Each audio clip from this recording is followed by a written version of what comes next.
Vamos con la clase número 5. Hoy nos vamos a dedicar a la tabla periódica.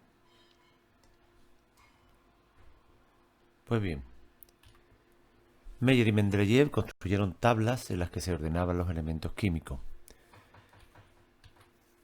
Se basaron en propiedades como el peso atómico o la combinación, lo que diríamos hoy en día el estado de oxidación, ¿no? La valencia. Y el acierto de estos científicos fue que predijeron la existencia de elementos aún no descubiertos. Por ejemplo, el gario fue descubierto con posterioridad a partir de un hueco que quedaba en la tabla periódica, el escandio también. En sus tablas, como decíamos, dejaban algunos huecos, es decir, ellos iban ordenando en filas que empezaron como triadas, después como octavas, 1, 2, 3, 4, 5, 6, 7 y 8. Y quedaban algunos huecos en medio, ¿no? Si los rellenaban, pues quedaba un hueco. Pues donde quedaba un hueco, se decía, pues aquí falta por descubrir un elemento químico con un peso atómico tal. Y más adelante, al descubrirse, pues te daba bastante credibilidad a estas ordenaciones, ¿no? Existían más tipos de ordenaciones, pero la que tuvo más éxito fue la de Mendeleev.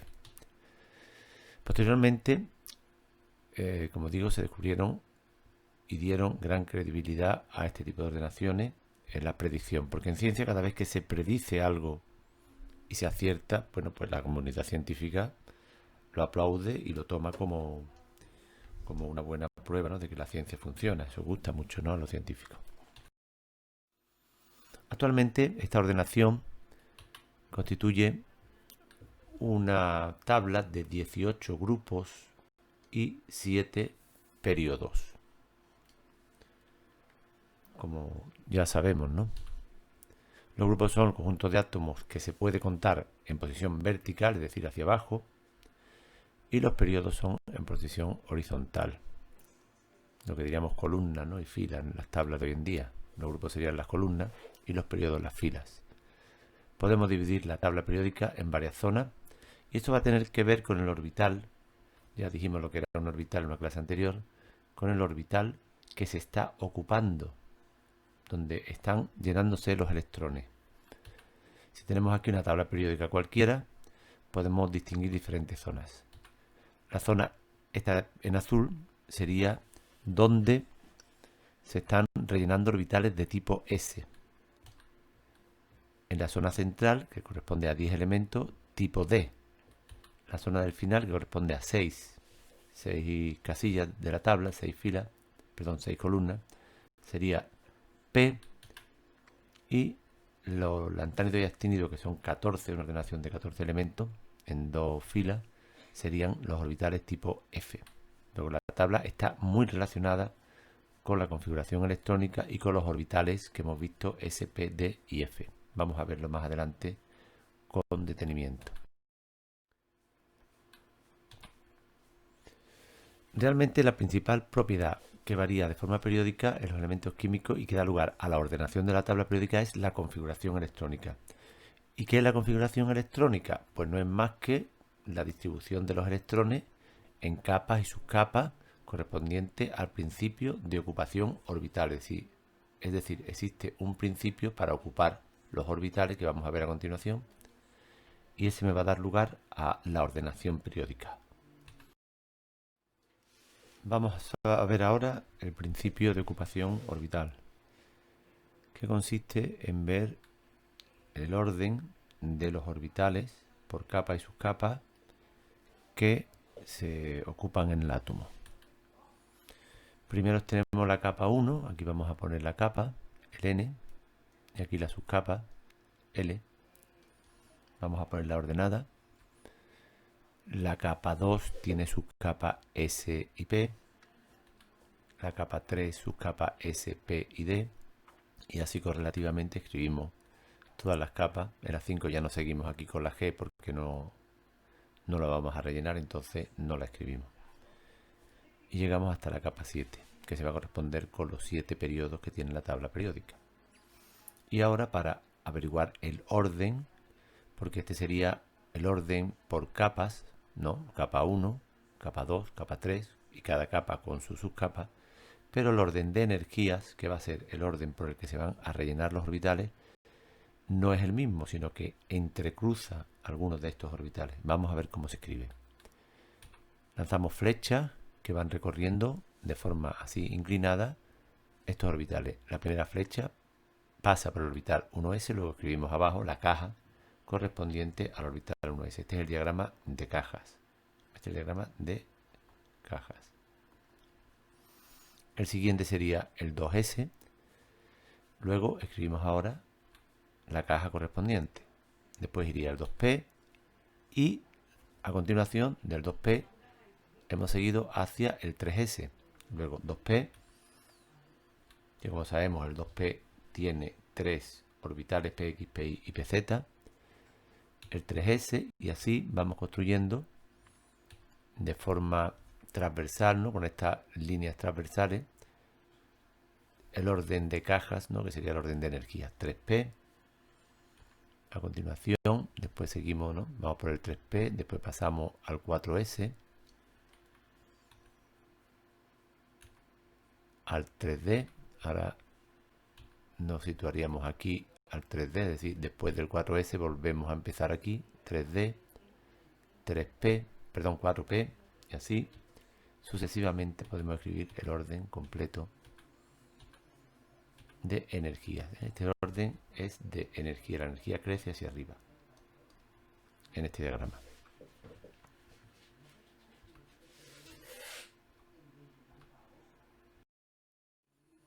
La configuración electrónica, ¿cómo se escribe? Pues se hace de la forma siguiente. Ya que tenemos el diagrama de cajas aquí perfectamente, pues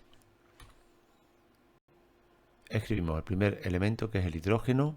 Tendría el orbital 1s y rellenamos el primer electrón hacia arriba con su spin 1 medio. Este electrón de aquí le ponemos el spin 1 medio hacia arriba.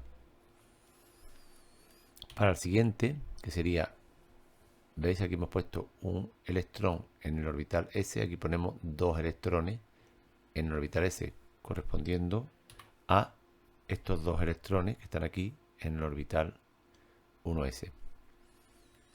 Si escribimos un electrón más, tendríamos el litio y ese electrón ahora sería un electrón del 2s. Por tanto, tendremos que poner 2 electrones en el orbital 1s y un electrón en el orbital 2s.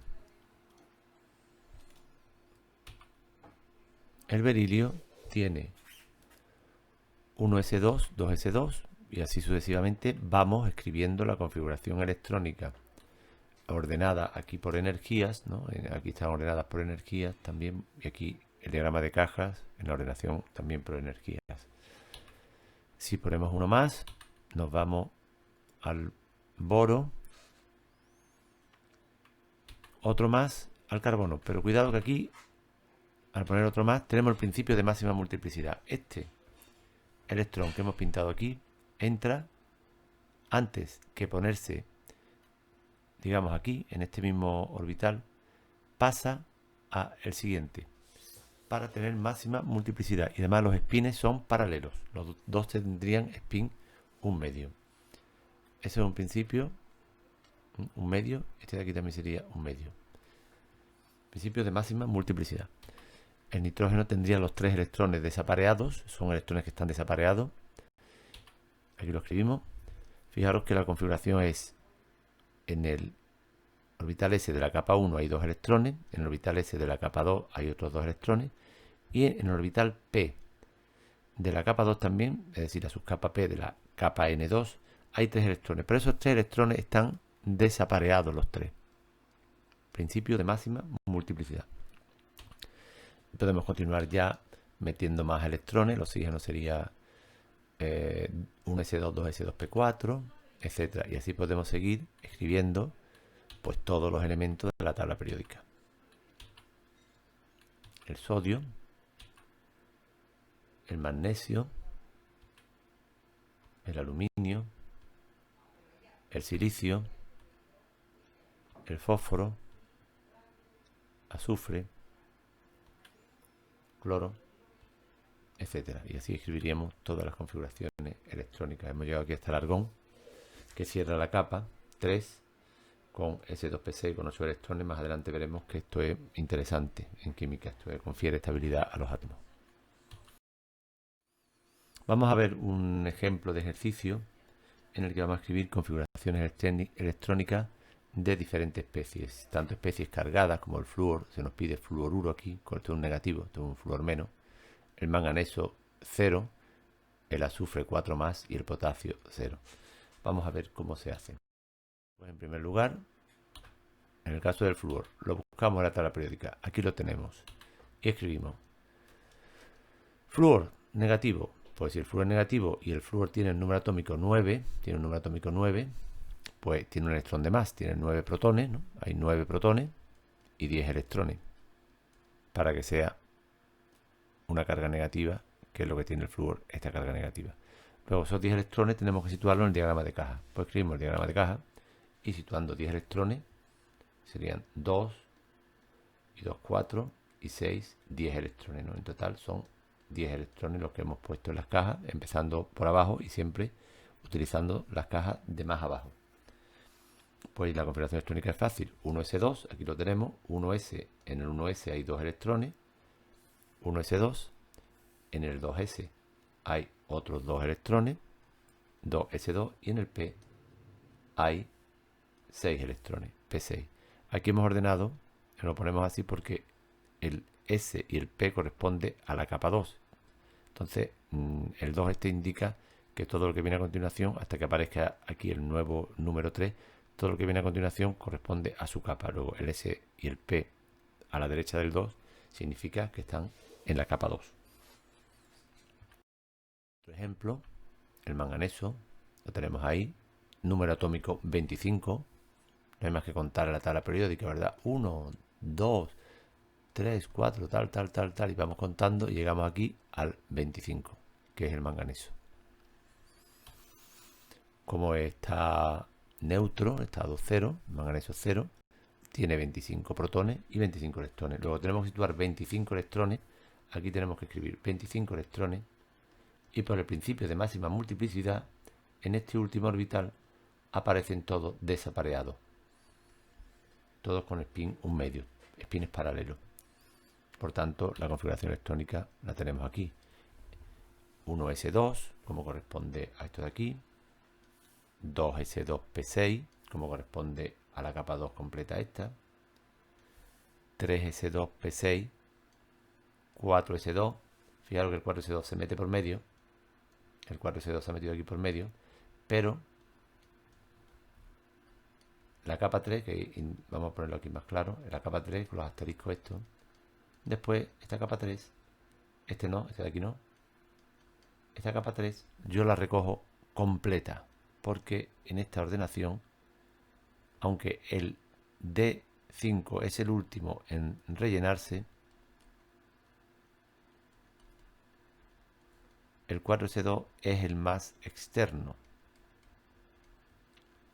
Luego este sería el más externo y este, el último, sería el de más, bueno, este es el problema aquí, más externo, este de más energía. Aunque está por dentro, el que se rellenen orbitales de más energía e internos, que están por dentro, va a darle una configuración, unas propiedades especiales a los metales de transición. Eso va a pasar siempre en la serie de los metales de transición, donde se rellenan los orbitales D. Lo veremos más adelante. El azufre, me dicen que es un azufre 4 positivo. Buscamos el azufre, lo tenemos aquí, número atómico 16, tiene 16 protones y 16 electrones, pero como es más 4 ha perdido 4 electrones para tener carga 4 más, y eso da lugar a que la configuración electrónica ahora yo la haga escribiendo los 12 electrones que le corresponden al azufre 4 más. Y ahora la escribo en capas y me quedaría, ¿no? 1s2, 2s2p6, 3s2. El potasio, ya esto es fácil, ¿no? Es rutina.